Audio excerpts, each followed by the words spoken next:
The engine oil was everywhere. Black, thick, and completely unforgiving as it dripped down Tasha Williams' forearms and onto the hot asphalt beneath the luxury sedan. She shouldn't have stopped. She really shouldn't have stopped. Her blind date was waiting at Marcelo's restaurant across town, probably checking his watch, probably already annoyed that she was 20 minutes late. Her sister Nicole had set this whole thing up, insisting that Tasha needed to get back into dating after 3 years of focusing solely on her daughter and her struggling auto repair shop. But here she was, on her hands and knees on the side of Highway 7, fixing a stranger's car because she couldn't just drive past someone in need. That wasn't who she was. That had never been who she was. The stranger stood a few feet away, his expensive gray suit jacket draped over one arm, his white dress shirt now wrinkled and slightly damp from the humid evening air. He looked completely out of place on this stretch of road, like someone had photoshopped a corporate executive into a blue-collar nightmare. His car, a sleek silver Mercedes, sat with its hood propped open like a patient on an operating table. "I really can't thank you enough for stopping," the man said for the third time. His voice was deep, genuine. Everyone else just drove right past. Tasha didn't look up from the engine. Her fingers worked quickly, expertly, locating the problem with the kind of confidence that came from 15 years of crawling under vehicles. "Timing belts shredded," she called out. "You're lucky you didn't blow the whole engine. When's the last time you had this serviced?" "I honestly don't know," he admitted. "My assistant usually handles that." Of course he had an assistant. Tasha bit back a comment about people who drove expensive cars without maintaining them. Now wasn't the time for her speech about automotive responsibility. She glanced at her phone, which sat on the ground next to her toolbox. 25 minutes late now. Nicole was going to lose her mind. "I can get you running," Tasha said, reaching for a wrench from her battered red toolbox. "But you'll need a real fix soon. This is just a temporary patch. You'll need to get to a shop within a day or two." "What shop would you recommend?" he asked, moving closer to watch her work. "Mine if I still have one after tonight," Tasha muttered under her breath. "Sorry?" "Nothing." She wiped sweat from her forehead with the back of her hand, probably smearing grease across her face in the process. Her good blue dress, the one she'd actually ironed for this date, now had oil stains on the knees. Her carefully applied makeup was definitely running. And her hair, which she'd spent 40 minutes flat ironing that morning, was probably a mess from the humidity and the wind from passing trucks. This was exactly why she didn't date. Life was too complicated. Too messy. Too full of broken-down cars and strangers who needed help. "There," she said, tightening the last bolt. "That should hold. But seriously, get this looked at properly. Tomorrow if you can." She stood up, her knees protesting slightly. At 32, she was starting to feel every hour spent bent over engines. The man stepped forward, his hand extended. "Jordan Mitchell," he said. "And I mean it when I say you saved my life tonight. I have a really important dinner meeting and I thought I was going to miss it completely." Tasha shook his hand, leaving a grease smudge on his palm. She winced. "Sorry about that. I'm Tasha. And you're welcome. Just doing what anyone would do." "I don't think that's true," Jordan said, looking at his palm with amusement rather than disgust. "Most people wouldn't even know where to start with an engine." "Are you a mechanic?" "I own an auto repair shop. T&B Auto Repair. It's about 15 miles back that way." She gestured behind them. "Like I said, come by tomorrow and we'll fix you up properly. But right now I really need to go. I'm incredibly late for something." "A date?" Jordan asked, his expression curious. Tasha felt her cheeks warm. Why had she said anything? Blind date. First one in 3 years. Which means I'm about to walk into that restaurant looking like I just wrestled an engine. Which I guess I did. Jordan laughed. It was a nice laugh, warm and real. "I'm sure whoever he is will understand. And if he doesn't, he's an idiot." "Thanks." Tasha gathered her tools quickly, throwing them into the toolbox without her usual care for organization. She'd deal with that later. Right now, she just needed to get to Marcelo's, apologize profusely to whatever poor guy Nicole had set her up with, and probably go home alone to eat ice cream with her daughter and watch cartoons. That sounded better than a blind date anyway. "Can I at least pay you for your time?"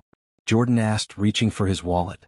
"No need," Tasha said, waving him off as she jogged back to her own car, a beat-up red pickup truck that was older than some of her tools. "Just pay it forward. Help someone else when they need it." She didn't wait for his response. She threw her toolbox in the truck bed, climbed into the driver's seat and pulled back onto the highway, her heart racing. 38 minutes late now. Nicole was definitely going to kill her.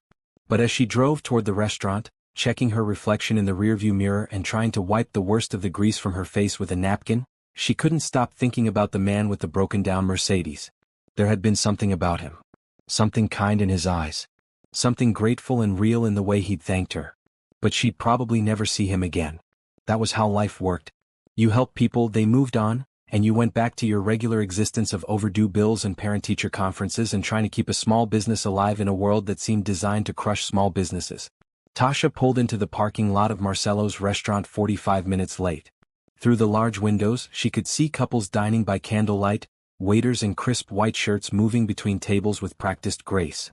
It was the kind of place where people proposed and celebrated anniversaries. It was not the kind of place where greasy mechanics in ruined dresses usually showed up. She took a deep breath, grabbed her purse and headed for the entrance. Could you imagine showing up to a blind date looking like you just crawled out from under a car? Would you have stopped to help a stranger if it meant ruining your one chance at romance?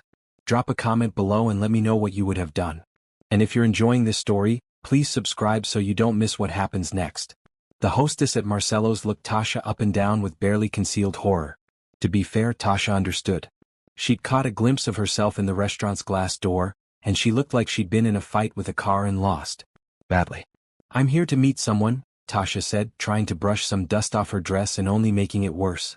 The reservation is probably under Nicole Harris? Or maybe under the guy's name. I don't actually know his name. This is a blind date situation. The hostess's expression shifted slightly. Professional courtesy replacing judgment. Oh yes, he's been waiting. Right this way. Tasha followed her through the restaurant, acutely aware of the stares from other diners. A little boy pointed at her and said something to his mother. An elderly couple smiled sympathetically. This was torture. Pure social torture. Nicole was definitely getting an earful about this later. The hostess led her to a corner table, and Tasha started forming her apology in her head. She'd explain about the broken-down car, about how she couldn't just leave someone stranded, about how this wasn't how she normally looked. Most of it would be embarrassing, but at least it would be honest. Then she looked at the table. Jordan Mitchell sat there in his slightly wrinkled white shirt, his gray suit jacket now hanging on the back of his chair. He was studying the menu, a small smile on his face. When he looked up and saw her, his smile widened into something that looked like genuine delight. You, Tasha said. It wasn't eloquent, but it was all her brain could manage in that moment. Me, Jordan confirmed, standing up. And you? The mechanic who saved my evening. Tasha's mouth opened and closed. The hostess looked between them, confused. The entire restaurant seemed to tilt slightly on its axis. You're my blind date? Tasha finally managed. Apparently so. Your sister Nicole works with my business partner's wife, right? They've been trying to set this up for months. Oh my God. Tasha wanted to disappear into the floor. You watched me fix your car. You saw me covered in grease. And then I ran off and you had to sit here for 45 minutes knowing that the disaster of a woman who'd just been under your hood was supposed to be your date. Jordan pulled out her chair. Sit, please. And for the record, I didn't know you were my date until you walked in just now. I thought I was having the strangest stroke of luck. The woman who stopped to help me also happened to be running late to the same restaurant I was going to. Tasha sat, mostly because her legs felt wobbly. I look terrible. You look like someone who stopped to help a stranger even though it cost you something. That's not terrible.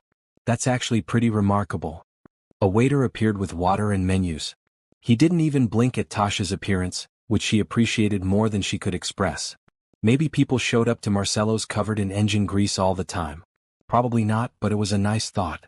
I should go home and clean up, Tasha said. We could reschedule. Don't. Jordan's voice was firm but kind. Please, stay. I've been looking forward to this all week, and now that I know you're the woman who stops for stranded drivers, I'm even more interested in having dinner with you. Tasha studied him.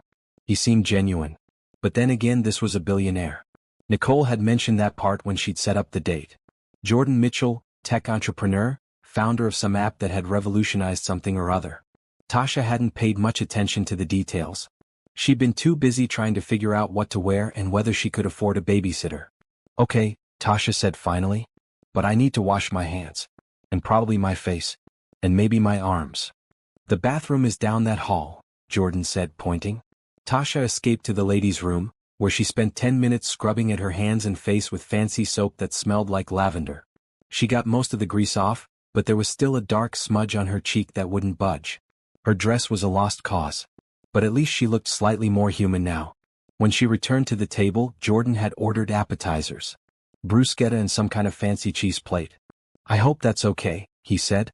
"I figured you might be hungry after your impromptu roadside repair job." "Starving," Tasha admitted.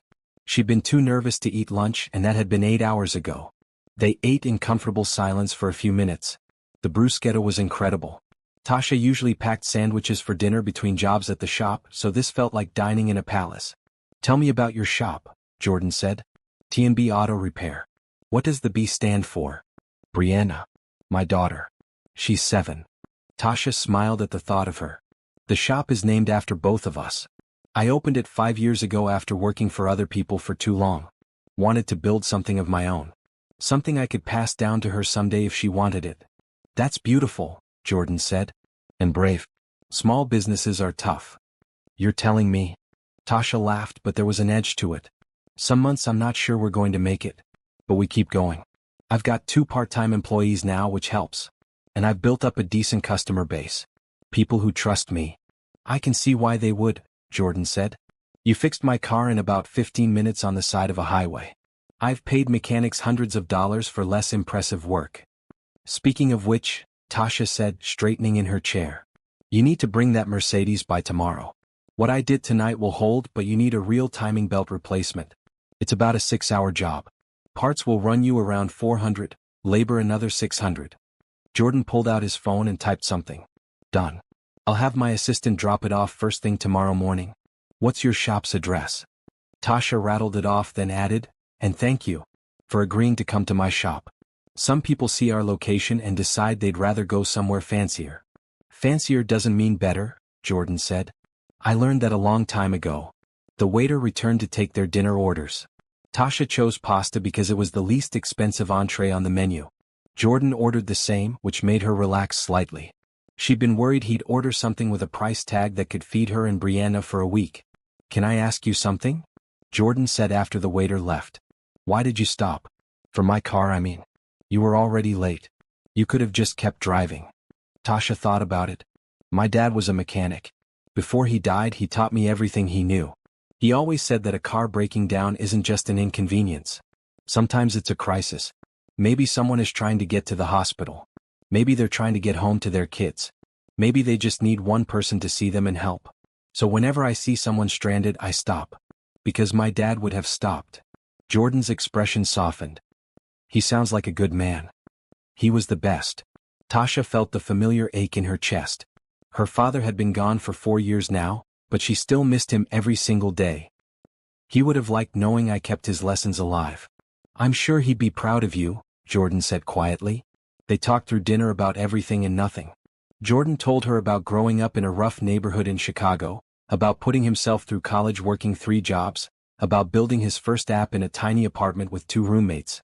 Tasha shared stories about Brianna, about the challenges of being a single mom, about her dreams of expanding the shop someday. When the check came, Jordan took it immediately. "This one's on me," he said. "Especially after you saved my evening." "Jordan," Tasha said, "I can pay for my half." "I know you can. But I'd like to pay for dinner. And actually, I'd like to do something else too." He pulled out his wallet and handed her a business card. "That car repair you did tonight. How much would you normally charge for that?" "I didn't do it for money," Tasha protested. "I know. But your time is valuable. Your expertise is valuable. Let me pay you what I would have paid any other mechanic. Plus the cost of the real repair tomorrow." He handed her his card. "Send the invoice to my assistant. She'll process it immediately." Tasha hesitated. Pride warred with practicality. The truth was, $1,000 would mean she could finally fix the leak in the shop's roof. It would mean she could buy Brianna the new winter coat she needed. "Okay," she said, taking the card. "Thank you. Really. That's very generous." "It's fair," Jordan corrected. "And it's the least I can do for someone who stopped to help when no one else would." They walked out of the restaurant together. The night air was cooler now, refreshing after the warmth of the dining room. Jordan walked Tasha to her truck. "I had a really good time tonight," he said. "Despite the unusual beginning. Or maybe because of it." "Me too," Tasha admitted. "This was much better than I expected a blind date to be." "Can I see you again?" Jordan asked. Maybe somewhere less formal? I'd love to meet Brianna. And see your shop during actual business hours. Tasha's heart did a little flip. You want to see me again? Even after tonight's disaster? Tonight wasn't a disaster. Tonight was perfect. Jordan smiled. You're real, Tasha. You care about people. You work hard. You're raising a daughter on your own and running a business, and you still stop to help strangers. That's not something you find every day. Okay, Tasha said, feeling warmth spread through her chest. Yes, I'd like that. They exchanged phone numbers. Jordan waited until Tasha was safely in her truck before walking to his own car, which she noticed was now running smoothly thanks to her roadside patch job. As she drove home, Tasha couldn't stop smiling. Nicole had been right. Sometimes blind dates weren't disasters. Sometimes they were the beginning of something wonderful. 3 days after their disastrous turn-perfect blind date, Jordan showed up at T&B Auto Repair at 7 in the morning with a box of donuts and 2 coffees. Tasha was already under a Honda Civic when she heard the bell on the shop door ring. She rolled out on her creeper, ready to tell whoever it was that they'd have to wait until 8 for service. Then she saw Jordan standing there in jeans and a green polo shirt, looking completely different from the suited businessman who'd been stranded on the highway. You're here early, Tasha said, sitting up and wiping her hands on her coveralls. I wanted to catch you before the day got busy. Jordan held up the coffee and donuts. Peace offering for showing up unannounced. Donuts are always welcome. Tasha stood, gesturing to her small office in the corner of the shop. Come on back. But ignore the mess. This isn't Marcelo's. The office was tiny, barely big enough for a desk, 2 chairs, and a filing cabinet that was missing a drawer. Papers covered every surface. Invoices, repair orders, parts catalogs. A photo of Brianna in her school uniform sat on the desk next to a coffee mug that said, World's Okayest Mom. Jordan set the coffee and donuts down, looking around with interest rather than judgment. How long have you had this place? 5 years next month. Tasha took one of the coffees gratefully. It was from the good coffee shop downtown, the one she couldn't usually afford. Started with just me and a dream. Now I've got 2 part-time employees and enough business to almost pay the bills. Almost? Tasha shrugged. Some months are better than others. Last month the refrigeration unit in the parts room died. That set me back. But we're managing. We always manage. Jordan sat down, pulling a chocolate donut from the box. Your Mercedes is done, by the way. New timing belt, full service. Runs like a dream now. I know. I picked it up yesterday. Your work is excellent. He paused. I also noticed your roof is leaking. Tasha glanced up at the water-stained ceiling tiles. Yeah, that's on the list. After I replace the air compressor and maybe fix the sign out front that keeps flickering. What if I helped with that? Jordan? Hear me out. He leaned forward. I have money. More than I'll ever spend. And I believe in investing in people who work hard and care about what they do. Let me fix your roof. And the sign. And whatever else needs fixing. Tasha wanted to say no. Pride made her want to refuse. But she thought about her father's voice in her head, about accepting help when it was offered with genuine kindness. Okay, she said. But I'll pay you back. Once business picks up more. No payback necessary. Consider it an investment in a business I believe in. Before Tasha could respond, the shop door opened and Brianna burst in, still in her pajamas, her hair in 2 puffy ponytails. Mom? Nicole says we're out of orange juice and... She stopped when she saw Jordan. Hi. Brianna, Tasha said. This is Jordan. He's a friend. Jordan, this is my daughter. Nice to meet you, Brianna. Jordan smiled at her. I like your pajamas. Are those rockets? Rockets and planets. Brianna moved closer, examining Jordan with the fearless curiosity of a 7-year-old. Are you my mom's boyfriend? Brianna. Tasha felt her face heat up. Jordan laughed. We're friends right now. But I'm hoping to spend more time with both of you if that's okay. Do you like cartoons? Brianna asked. Love them. Especially the ones with robots. Me too. Brianna's face lit up. Mom says robots are just machines, but I think they're cool anyway.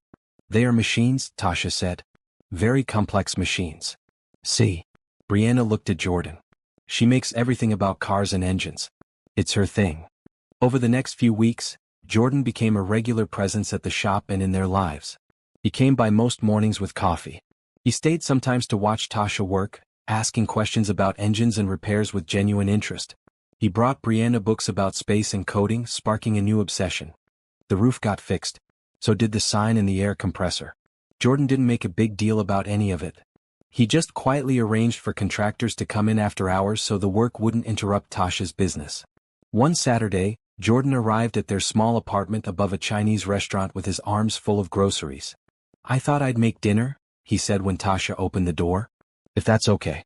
I make a mean spaghetti and meatballs." Nicole, who was visiting and had answered the door, raised her eyebrows at Tasha. "Girl, if you don't let this man cook for you, I will." They all crowded into the tiny kitchen while Jordan cooked. He moved around the space efficiently, chopping vegetables and stirring sauce, talking with Brianna about her latest school project on the solar system. "I need to build a model," Brianna explained. "But the kit at the store is $30 and Mom says that's too much right now." Tasha felt a familiar pang of guilt. She hated saying no to Brianna, but money was tight after paying the month's rent and the electric bill. "What if I helped you build one?" Jordan offered.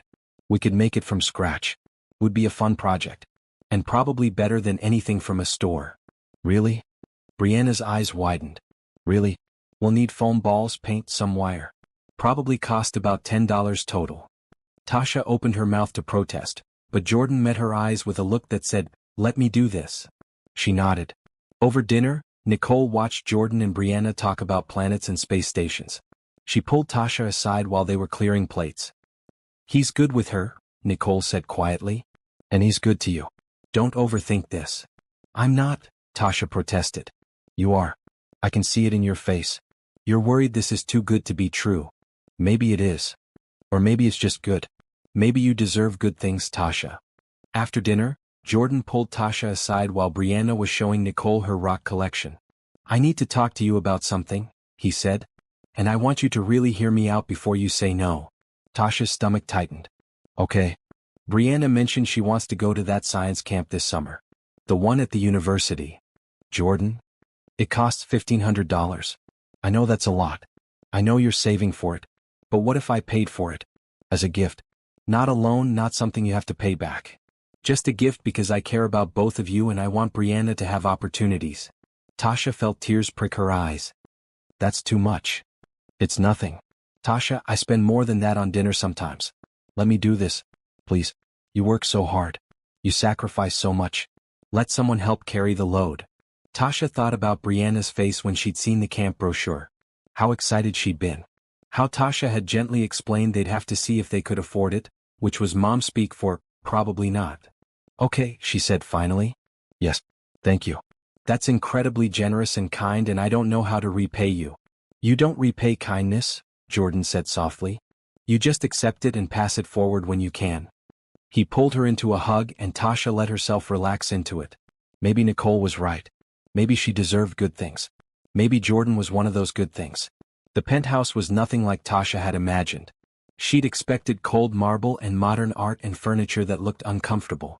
Instead, Jordan's home was warm and lived in, with comfortable couches, bookshelves overflowing with novels and tech manuals, and a kitchen that actually looked used. "This is where you live?"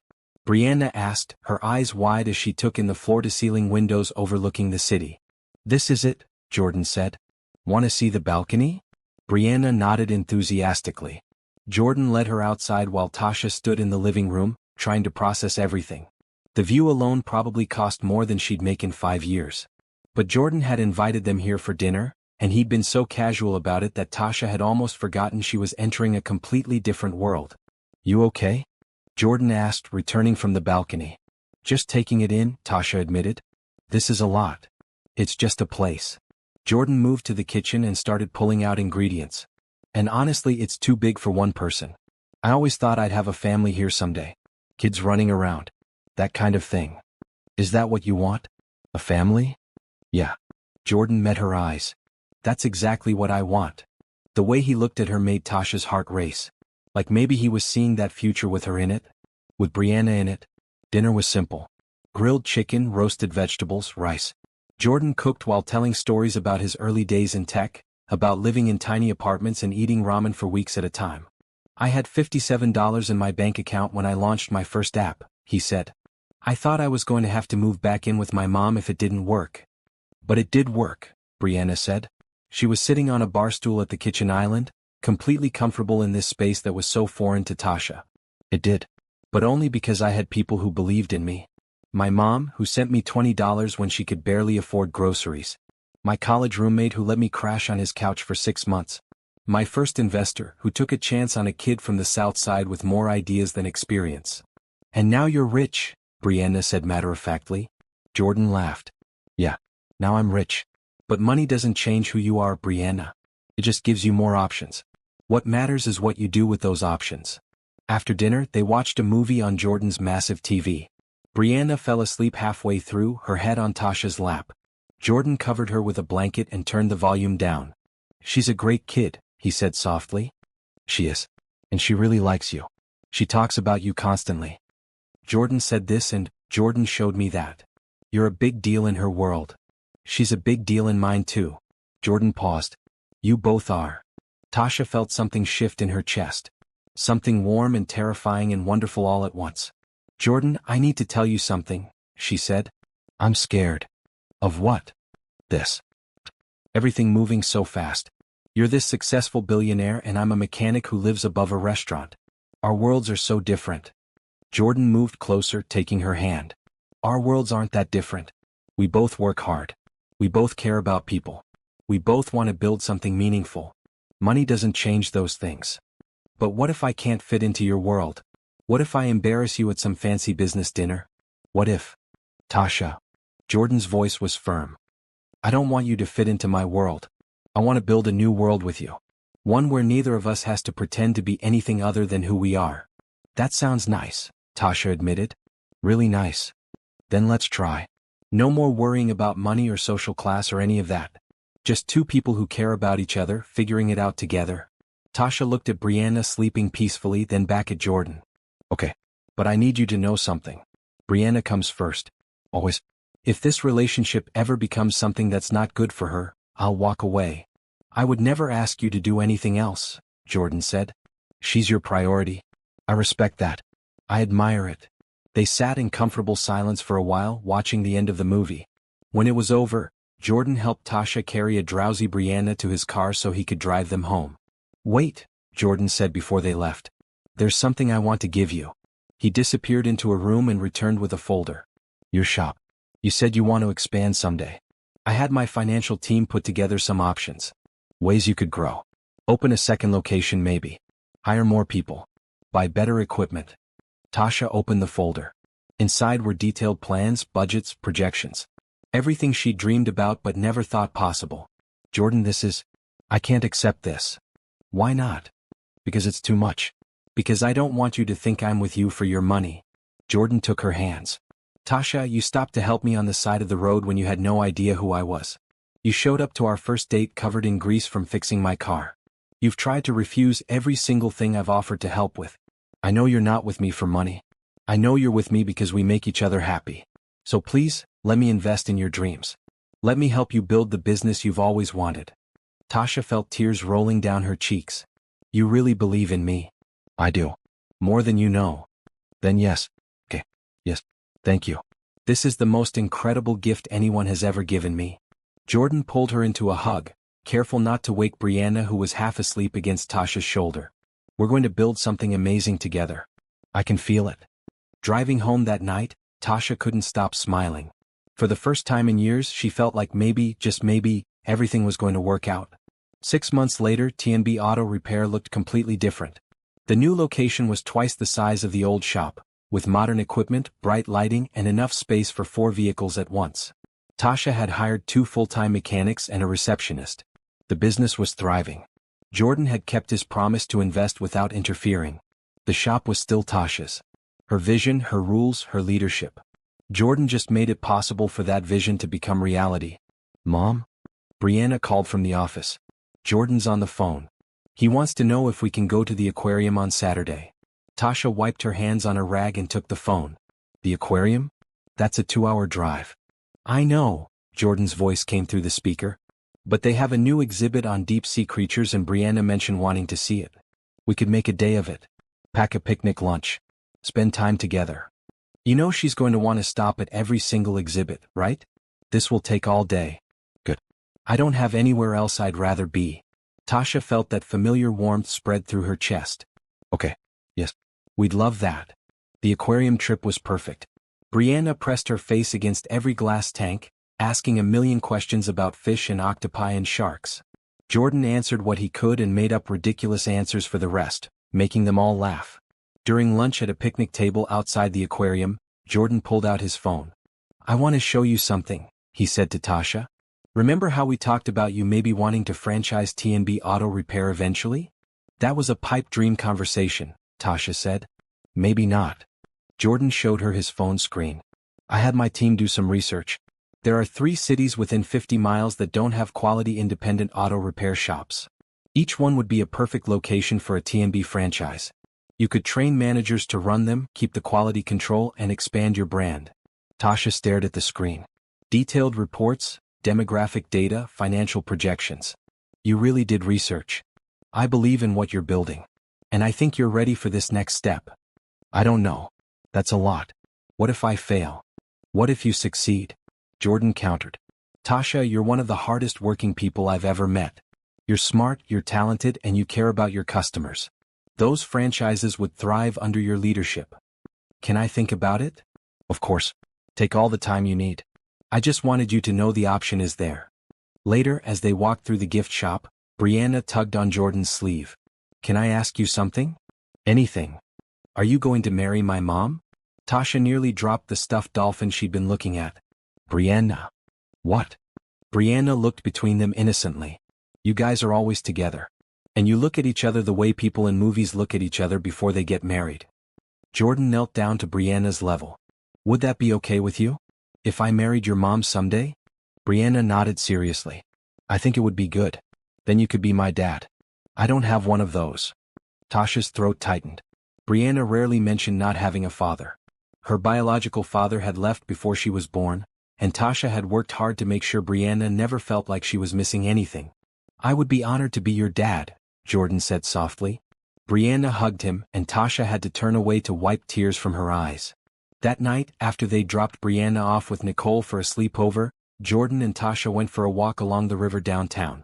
"Sorry about Brianna's question today," Tasha said. "She's 7.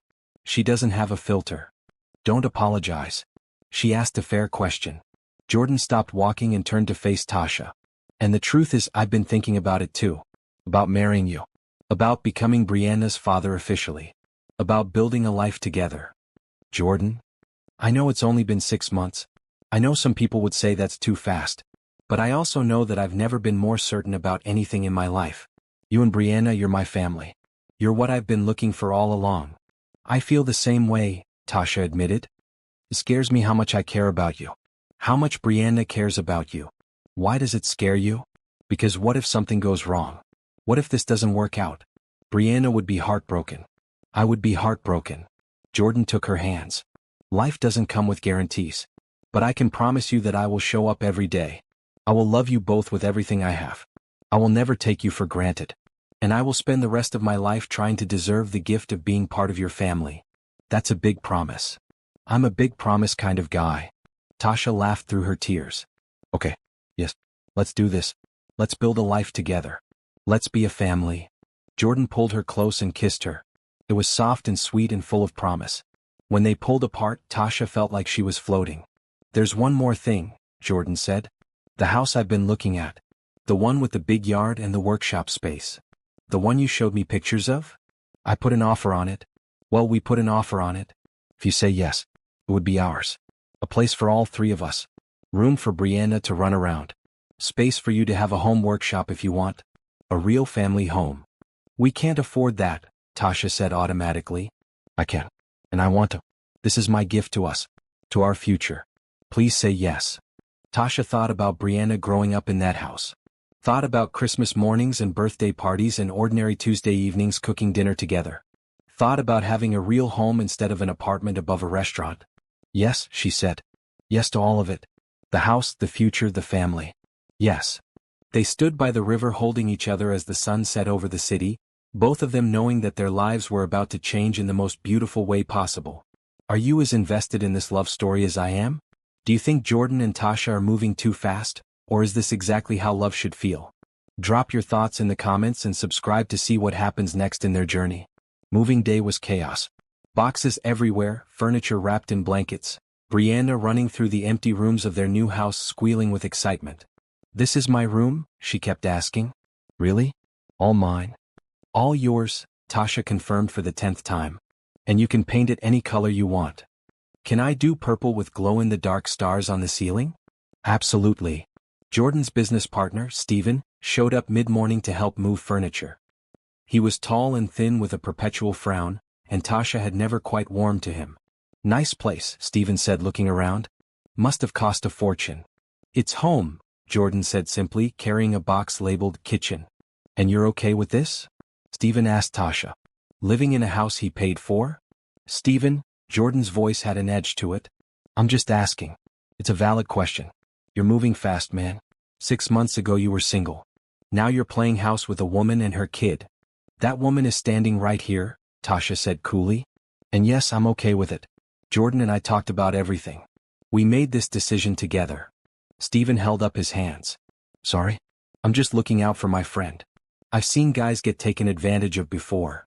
"You mean you've seen rich guys date women you think are beneath them?" Tasha shot back. "I'm not taking advantage of anyone. I work hard. I run my own business. And I care about Jordan for who he is, not what he has." "Tasha," Jordan said quietly. "It's okay. Stephen's just being protective." "No, it's not okay." Tasha set down the box she was holding. "I'm tired of people assuming I'm with you for money.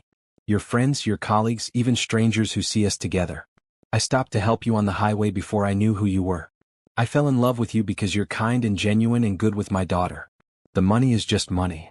Stephen had the grace to look embarrassed. "You're right. I apologize. That was out of line." "It was," Jordan agreed. "And Stephen, if you can't respect Tasha, then you can leave. She's going to be my wife." The room went silent. Brianna stopped unpacking her toys. Nicole, who'd been organizing the kitchen, poked her head out to see what was happening. "Your wife," Tasha said. "Is that a proposal or a statement?" Jordan ran a hand through his hair. "That was supposed to come out more romantic. I had a whole plan. I was going to take you both to the amusement park next weekend. Propose on the Ferris wheel at sunset. Very cinematic." "Ferris wheel proposals are cliché," Tasha said, but she was smiling. "You're right. They are." Jordan walked over to her, took her hand. "Tasha Williams, you stopped to help me when my car broke down. You showed up to our first date covered in grease. You let me into your life and into Brianna's life. You've taught me what it means to build something real with someone. Will you marry me?" "Yes," Tasha said without hesitation. "Yes, I'll marry you." Brianna screamed and jumped up and down. Nicole started crying happy tears. Stephen looked uncomfortable, which Tasha found oddly satisfying. Jordan pulled a ring box from his pocket. "I've been carrying this around for 2 weeks waiting for the right moment. Guess the right moment is now." The ring was beautiful but not ostentatious. A simple diamond on a gold band. Perfect for a mechanic who worked with her hands. "It fits," Tasha said, sliding it on. "How did you know my size?" Nicole helped. Jordan pulled her close. "I love you. Both of you. And I promise I'm going to spend every day trying to make you happy." "You already make us happy," Tasha said, kissing him. The rest of moving day went by in a blur. They ordered pizza for dinner and ate it sitting on the floor of their new living room because the table wasn't assembled yet. Brianna fell asleep in her sleeping bag in her new purple room, exhausted but smiling. Later, as Tasha and Jordan sat on the back porch looking at the yard, Jordan brought up something he'd been thinking about. "I want to adopt Brianna," he said. "Officially. Legally. I want to be her father in every way." Tasha felt tears spring to her eyes. "Really? Really? If that's okay with you. And with her, of course. But I want her to have my name. I want to be on her school forms and emergency contacts. I want to be her dad." "She would love that," Tasha said. "And so would I. But are you sure? That's a huge commitment. A forever commitment." "I've never been more sure of anything." They talked late into the night about the adoption process, about when to tell Brianna, about how to make it special for her. The next weekend they went to the amusement park as planned. Jordan bought them all matching t-shirts from the gift shop, which Brianna thought was hilarious. They rode every ride, ate too much cotton candy and laughed until their sides hurt. On the Ferris wheel, as the sun set over the park, Jordan took Brianna's hand. "I asked your mom to marry me," he said. "She said yes. But I need to ask you something too. Is it okay if I become your dad? Your real, official, forever dad?" Brianna's eyes filled with tears. "You mean it? You really want to be my dad? More than anything. Yes. Brianna threw her arms around him. Yes, yes, yes. Can I call you dad? I would love that. Tasha watched them hug, watched her daughter finally have the father she'd always deserved, and felt her heart swell with gratitude. 6 months ago, she'd been struggling to keep her business afloat and wondering if she'd ever find love. Now she had a thriving business, a beautiful home, and a man who loved her daughter as much as she did. Best blind date ever, she murmured. Jordan heard her and laughed. Best broken-down car ever. They rode the Ferris wheel around 3 more times, the 3 of them squeezed into one seat, watching the park lights twinkle below them and planning their future together. Wedding planning consumed the next 3 months. Tasha had always imagined a simple ceremony if she ever got married again. Maybe at City Hall with a few friends present. But Jordan wanted to celebrate. He wanted their friends and family to be part of their joy. They compromised. A medium-sized wedding at a beautiful garden venue. Nothing too extravagant, but special enough to mark the occasion properly. Brianna was going to be the flower girl, a role she took very seriously. She practiced walking slowly down the hallway of their house every evening, scattering imaginary petals and maintaining a solemn expression that usually broke into giggles halfway through. She's going to steal the show, Nicole said one afternoon while they were addressing invitations. You know that, right? I'm counting on it, Tasha said. This wedding is as much about making her feel included as it is about me and Jordan. Jordan had insisted on paying for everything. The venue, the flowers, the food, the photographer. Tasha had tried to contribute, but Jordan had been firm. You're building franchise locations, he'd said. That's where your money should go. Let me handle the wedding. It's my gift to us. So Tasha had accepted with gratitude, learning that accepting help didn't make her weak. It made her smart. The adoption paperwork was moving forward too. Jordan's lawyer had expedited everything, and the court date was set for 2 weeks before the wedding. Brianna would officially become Brianna Mitchell before her parents got married. Are you nervous? Tasha asked Jordan one night as they reviewed the final adoption documents. About the adoption? Not even a little. About being a good father? Terrified. You're already a good father, Tasha said. You show up. You listen. You make her feel valued. That's what matters. I just want to do right by her. By both of you. You already are. The morning of the adoption hearing, Brianna wore her favorite red dress and her good shoes. She'd insisted on looking nice for court. On the drive to the courthouse, she was uncharacteristically quiet. You okay back there? Jordan asked, glancing at her in the rearview mirror. I'm thinking, Brianna said seriously. About what? About how I'm going to introduce you at school. This is my dad. Sounds weird because you haven't been my dad before. But, this is Jordan, also sounds weird now because you're going to be my dad. How about just dad? Jordan suggested. Simple. Clear. True. Dad. Brianna tested the word. Yeah. I like that. The hearing itself was quick. The judge, a kind-looking woman with gray hair, asked Brianna a few questions about whether she wanted Jordan to be her father.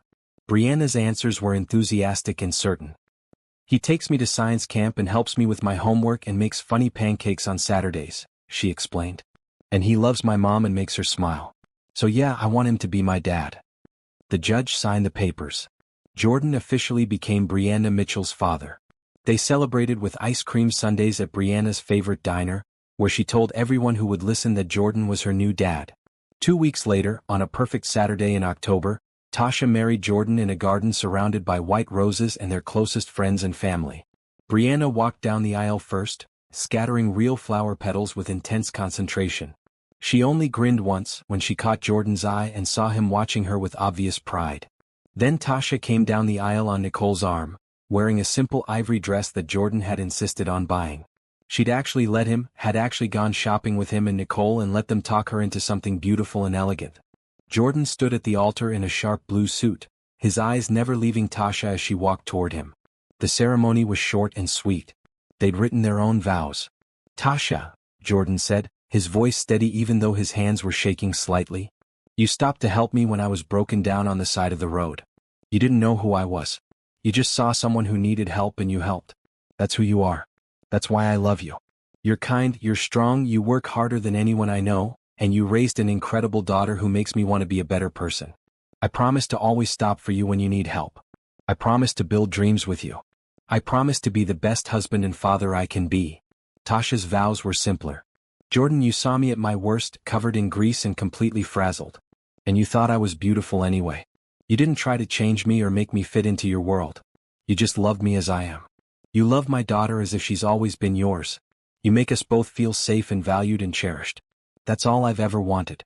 That's all I'll ever need. I promise to love you forever in good times and bad, whether cars are breaking down or everything's running smoothly. When the officiant pronounced them married, Brianna cheered loudly, making everyone laugh. The reception was held in the same garden. They kept it small, just 50 guests. Close friends, family, a few of Jordan's business associates who'd become genuine friends. Stephen was there and he approached Tasha during the cocktail hour. I owe you an apology, he said. A real one. I was wrong about you. I was worried Jordan was moving too fast, that he was going to get hurt. But I can see now that you're the best thing that ever happened to him. You and Brianna. You're his family. And I'm sorry I made you feel like you weren't good enough. Thank you for saying that, Tasha said. It means a lot. For what it's worth, I think you two are going to make it. I've known Jordan for 15 years and I've never seen him this happy. That makes two of us. During dinner, Jordan stood to make a toast. I want to thank everyone for being here to celebrate with us, he said. But mostly I want to thank Tasha. 6 months ago my car broke down and I thought I was having the worst day. Turns out it was the best day of my life. Because that's the day I met the woman who would change everything. Tasha, you taught me that kindness matters more than money. That showing up for people is more important than showing off. That real love is about building something together, not buying things for each other. You and Brianna are my family. You're my home. And I'm the luckiest man alive. Tasha couldn't stop crying. Happy tears, the kind that came from being overwhelmed with gratitude and joy. They danced to a song Brianna had helped them pick, something upbeat and happy instead of the traditional slow dance. Brianna danced with them, sandwiched between her parents, laughing as Jordan spun them both around. Later, as the reception wound down and guests started to leave, Tasha stood with Nicole watching Jordan and Brianna try to catch fireflies in the garden. You did good, sis, Nicole said. You both did good. I know, Tasha said. I really know. That night, after the wedding, after the celebration, after Brianna had finally crashed in her new room exhausted and happy, Tasha and Jordan sat on their back porch drinking champagne and watching the stars. Mrs. Mitchell, Jordan said. How does it feel? Perfect, Tasha said. Everything feels perfect. And for the first time in her life she truly meant it. The article appeared 3 months after the wedding. Tasha was at the shop training her new franchise managers, when Nicole burst through the door with her phone. Have you seen this? Nicole demanded, shoving the phone at Tasha. The headline read, Billionaire Jordan Mitchell's wife, gold digger or genuine love story? Tasha's stomach dropped as she read. The article detailed her financial struggles before meeting Jordan. It mentioned overdue bills, the loan she'd taken out to keep her shop running, the months she'd been behind on rent. It painted a picture of a desperate woman who'd landed a rich man and manipulated him into marriage. The worst part was the quotes from anonymous sources. She clearly saw an opportunity and took it. The timing is suspicious, don't you think? She went from barely making rent to living in a mansion. What does that tell you? Who wrote this? Tasha asked, her hands shaking. Some gossip site. But Tasha, it's everywhere. It's been shared thousands of times. Tasha sat down heavily. This was her worst nightmare. The thing she'd been afraid of from the beginning. People thinking she was with Jordan for his money. Her phone started ringing. Jordan. I saw it, he said before she could speak. I'm on my way to you. Don't read the comments. Don't respond. Just wait for me. He arrived 20 minutes later, his face set with determination. Stephen was with him. We're suing, Stephen said immediately. This is defamation. Slander. We have lawyers who can destroy this publication. No, Jordan said. We're not hiding. We're going to tell our story. The real story. That's what they want, Stephen protested. They want you to engage. It gives them more publicity. I don't care about their publicity. I care about my wife being attacked. Jordan took Tasha's hand. We're going to set the record straight. That evening, Jordan arranged a press conference. Tasha wanted to refuse. She wanted to hide. But Jordan was right. Silence would only make things worse. They stood together at a podium, cameras flashing, reporters shouting questions. Jordan held Tasha's hand the entire time. I want to address the article that was published today, Jordan began. The one that suggests my wife married me for money. Let me be clear about something. Tasha didn't know who I was when we met. My car broke down on the highway and she stopped to help. She was late to our blind date because she was fixing a stranger's car on the side of the road. That stranger happened to be me. She showed up to our first date covered in grease, embarrassed and apologetic. She tried to refuse every gift I offered, every investment, every act of help. She's the least materialistic person I've ever met. Tasha took the microphone next, her voice steady despite her nerves. I understand why people are skeptical. I understand that from the outside this looks like a fairy tale. Poor mechanic meets rich man and suddenly her life changes. But the truth is I fell in love with Jordan because of who he is, not what he has. He's kind. He's genuine. He loves my daughter like she's his own. He became part of our family because he chose to show up every day in ways that mattered. Not with money but with time and attention and care. A reporter raised his hand. But you did accept financial help from him. Your shop, your house, your daughter's education. That's all funded by his money. Yes, Tasha said. Because he offered it with love and generosity. Because I learned that accepting help isn't weakness. It's trust. And because I'm building something with that help. 3 franchise locations that are providing jobs for 15 people. A business that's thriving and growing. Jordan didn't rescue me. He invested in me. There's a difference. Another reporter spoke up. What about the anonymous sources claiming you targeted Mr. Mitchell? They're lying, Jordan said flatly. And I have a good idea who they are. People who don't want to see me happy. People who think money is the only thing that matters. They're wrong. The press conference lasted an hour. By the end, Tasha was exhausted but felt lighter. They told their truth. Whatever people chose to believe was up to them. The public response was mixed. Some people were convinced by their honesty. Others remained skeptical. But Tasha didn't care anymore. She knew the truth. Jordan knew the truth. Brianna knew the truth. That was all that mattered. A week later, Stephen came to their house looking uncomfortable. I need to tell you something, he said to Jordan. The article. The anonymous sources. That was me. Tasha felt like she'd been punched. What? I was trying to protect you, Stephen said to Jordan. I thought she was using you. I thought if the truth came out you'd see it too. I was wrong. I'm sorry. I'll resign from the company. I'll do whatever you want. Jordan was silent for a long moment. Then he said, You're fired. Not just from the company. From my life. You don't get to attack my family and call it protection. Jordan, please. Get out, Jordan said quietly. Before I say something I'll regret. Stephen left. After he was gone, Jordan pulled Tasha close. I'm sorry, he said. I'm sorry people are making this hard for you. It's not your fault, Tasha said. And honestly, I don't care what anyone thinks. I know why I married you. You know why I married you. Our daughter knows. That's all that matters. You're stronger than I am, Jordan said. No. We're strong together. That's the whole point. That night, lying in bed, Tasha felt Jordan take her hand. I want to do something, he said. Something big. What? I want to start a foundation. One that helps single parents start businesses. Provides microloans, mentorship, resources. I want to help people the way I helped you. The way others helped me when I was starting out. Tasha turned to look at him. That's a beautiful idea. Will you run it with me? Will you be the face of it? You understand what it's like. You can inspire people. Yes, Tasha said. Absolutely yes. They spent the next hour planning, dreaming, building something good out of the ugliness that had tried to tear them down. And Tasha realized that sometimes the hardest moments revealed the strongest love. The foundation launched 6 months later. They called it Second Chances, and Tasha became its public face. She traveled to community centers and business incubators, sharing her story and encouraging other single parents to pursue their dreams. The response was overwhelming. Within 3 months, they'd distributed over $50,000 in microloans. They'd connected entrepreneurs with mentors. They'd helped 12 people open new businesses. Tasha loved every minute of it. She still ran her auto repair franchises, but now she also had this other passion. This way of paying forward everything Jordan had given her. One afternoon, she was speaking at a community center in a rough neighborhood when a young woman approached her after the presentation. She was maybe 25 with tired eyes and a toddler on her hip. I'm Keisha, the woman said. No wait, I know you don't like that name. I'm Melissa. I heard your story. About starting your business with almost nothing. About someone believing in you. That's right, Tasha said. I want to open a catering business. I'm a really good cook. But I don't have any startup money. And I have 2 kids and no one to help me. Do you think your foundation could help? Tasha looked at Melissa's hopeful face and saw herself 5 years ago. Desperate, determined, terrified. Tell me about your business plan, Tasha said.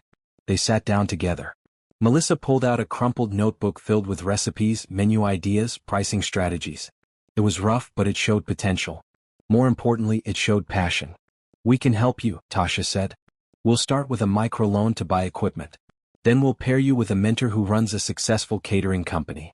They'll guide you through the licensing process, help you build a client base, teach you the business side of things. Melissa's eyes filled with tears. Really? You do that for me? That's what we're here for. To give people a second chance. To invest in people who work hard and dream big. How do I apply? You just did. I'm approving your loan right now. Melissa hugged her, crying happy tears. Her toddler looked confused but patted Tasha's shoulder comfortingly. Later, driving home, Tasha called Jordan. I just approved another loan, she said.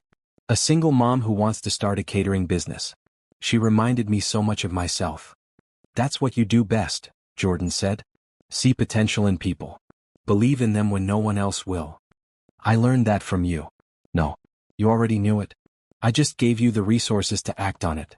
The foundation continued to grow. Local news stations covered their work. National publications wrote articles about their approach to entrepreneurship and poverty. Jordan and Tasha did interviews together, always emphasizing that the foundation wasn't about charity. It was about investment.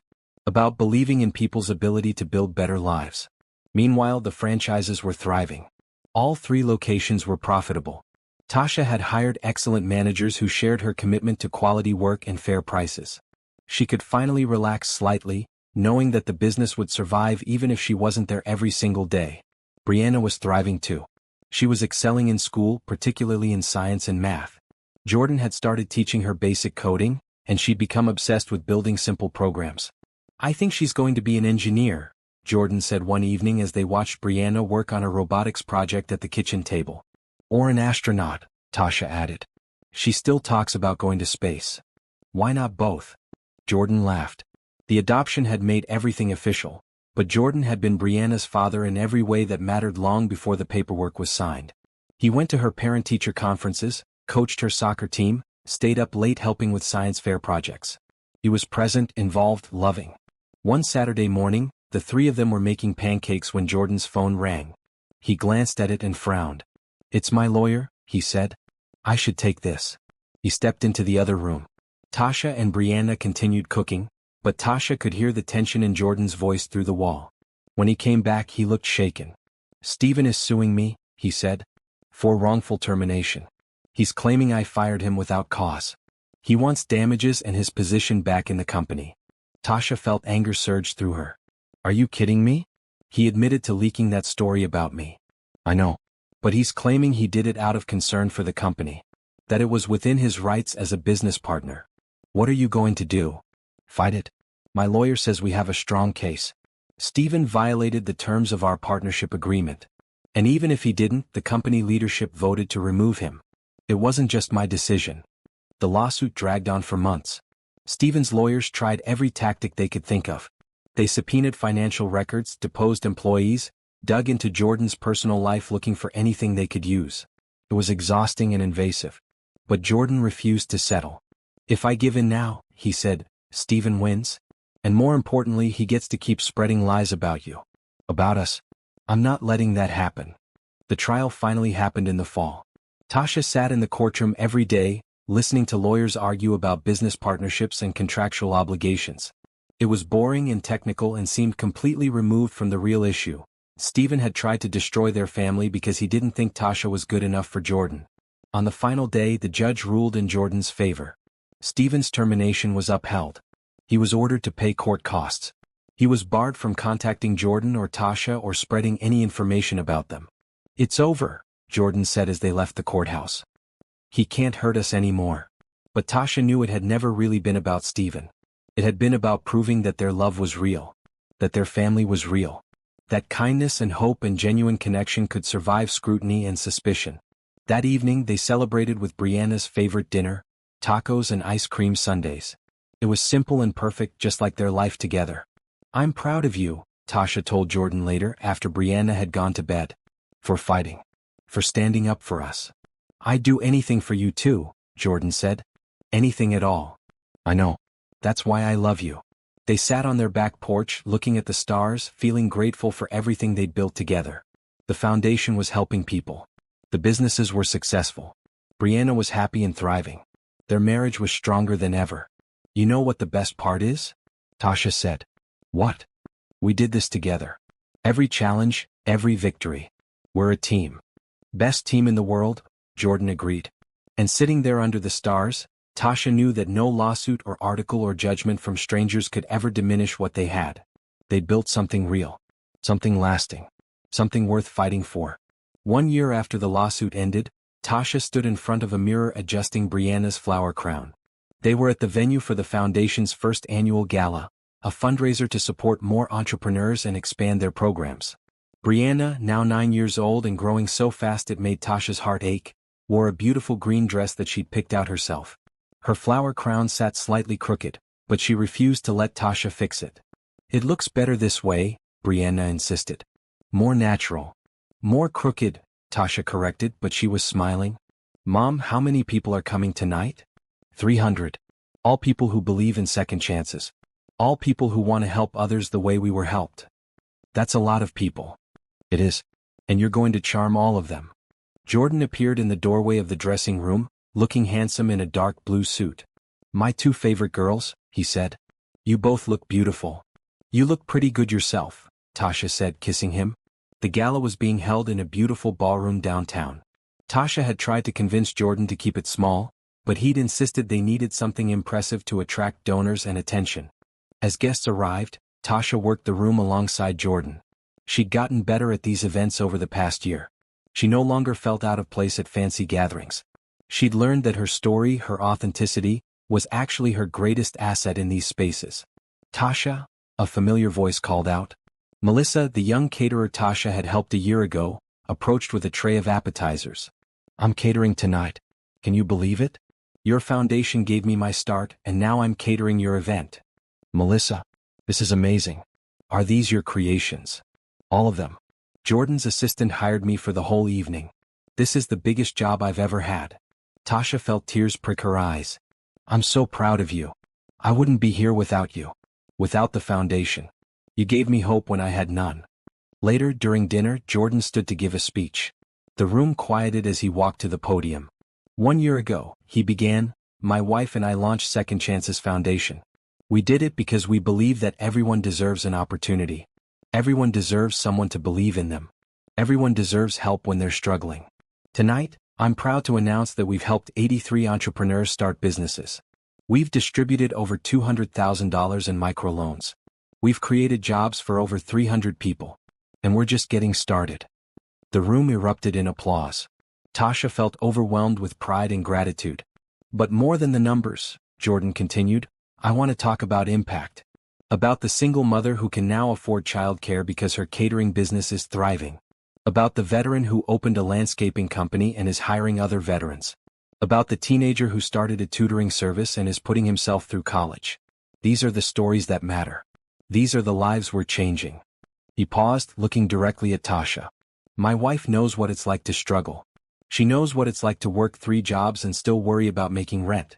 She knows what it's like to have a dream and no resources to make it happen. That's why she's so good at running this foundation. She sees people, not problems.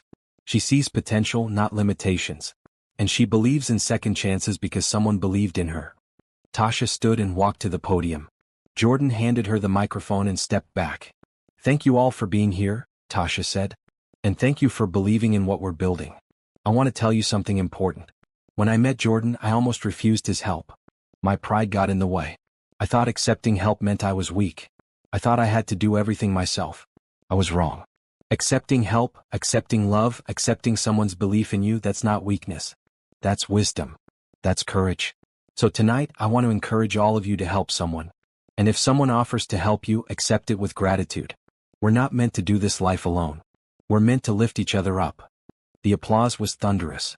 After the speech, people lined up to talk to Tasha, to share their own stories, to thank her for her work. A woman in her 50s approached with tears in her eyes. I lost my business 10 years ago during the recession. I thought I'd never have another chance. But your foundation helped me restart. I just wanted to say thank you. You did the work, Tasha said. We just opened the door. No. You gave me hope. That was bigger than money. As the evening wound down and guests started to leave, Tasha found Jordan and Brianna sitting together on a bench outside the ballroom. Hey, she said, sitting down next to them. What are you two doing out here? Watching the stars, Brianna said. And talking about how far we've come. Pretty far, Tasha agreed. Do you remember that night I proposed on the Ferris wheel? Jordan asked. Of course. That was the night you officially became dad, Brianna said. I remember thinking that night that I wanted to build a life with both of you. A real family. The kind I never had growing up. And now look at us. We have this beautiful family. We're helping other people build better lives. We're making a difference. We are, Tasha said softly. And it all started because I stopped to help a stranger fix his car. Best breakdown ever, Jordan said, pulling both of them close. They sat there under the stars, the three of them, reflecting on how much their lives had changed. How one act of kindness had led to love. How accepting help had led to building something bigger than any of them could have created alone. Brianna fell asleep against Jordan's shoulder as they sat there. Tasha watched her daughter, so peaceful and secure, and felt overwhelming gratitude. This little girl who'd grown up without a father now had the best dad in the world. Who'd grown up in a tiny apartment now had a beautiful home. Who'd grown up watching her mother struggle now saw her mother thriving. What are you thinking about? Jordan asked quietly. About how lucky we are. About how kindness and hope and love really do win in the end. About how grateful I am that your car broke down that night. And that you stopped. And that I stopped. 6 months later, Tasha stood in the hospital holding their newborn son. They'd named him William after Tasha's father. He had Jordan's eyes and Tasha's nose and was absolutely perfect. Brianna sat in the hospital bed next to Tasha, staring at her baby brother with wonder. He's so tiny, she said. You were this tiny once, Jordan said, taking pictures with his phone. I'm a big sister now. I have to protect him. We all do, Tasha said. We protect each other. That's what families do. Jordan sat on the other side of the bed, his arm around Tasha, looking at their family with obvious joy. Complete, he said. Our family is complete. Not complete, Tasha corrected. Still growing. Still building. Still becoming.